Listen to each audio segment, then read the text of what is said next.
All right, welcome to part 4, or lesson 4, part 1. Let's do this. I think I was using blue for fields, so let's remove the shiny thing on my wrist. Let's look at a field. All right, we've got a field going up this way. It's an electric field, so that it has a value at each point in space.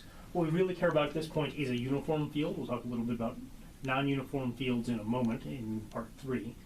But first we want to talk about what happens in an electric field to get this potential. Part 2 we'll talk about this potential and how it gives you a potential energy. All right, so they're related in that sense. And then part 3 will be to look at a non-uniform field. So we'll just look at a uniform field now to get an idea about what's going on.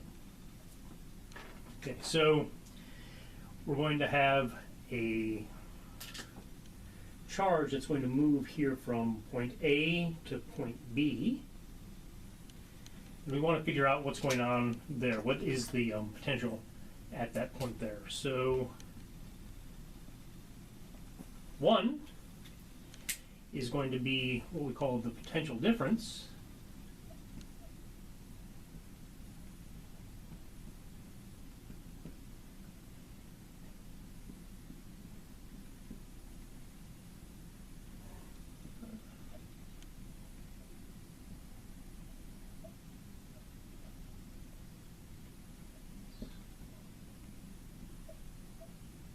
Which is more commonly known as the voltage or the electromotive force. There's a little difference between what the electromotive force is, but for our purposes, it's going to be this is also going to be called the electromotive force later on. Between 2 points,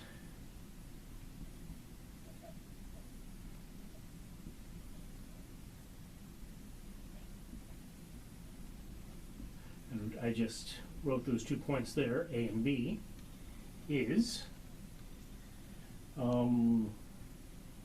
the accumulation of field.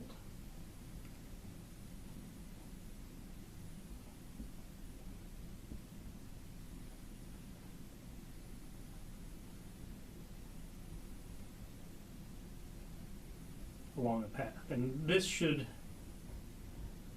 make you think of something we did before. That is the work, right? So you remember the work was the accumulation of force from A to B, right? And that would give us an energy, how much energy it took to go from A to B.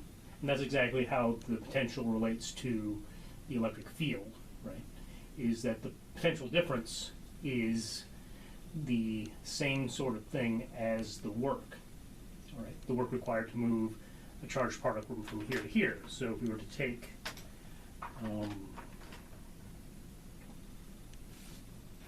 our little electron, let's see here, we'll have to use a positively charged thing. We want to start there.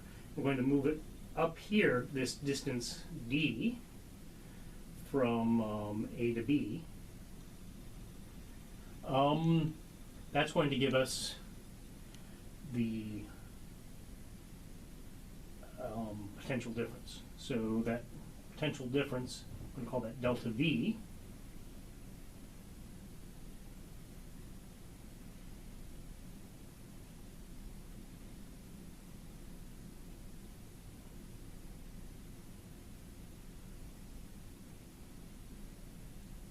That is going to be equal to the electric field in this case, and this is really only true for a uniform field, but this is the electric field E times this distance d along the path.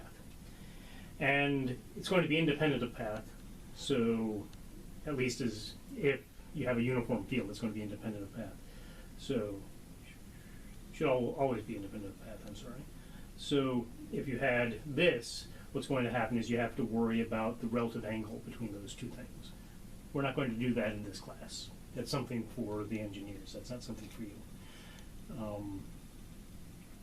Because they are all calculus wizards. And that's how you're accumulating it, is over the distance. Okay? And we want to sort of define it as from positive to negative, I believe. That's what I wrote down.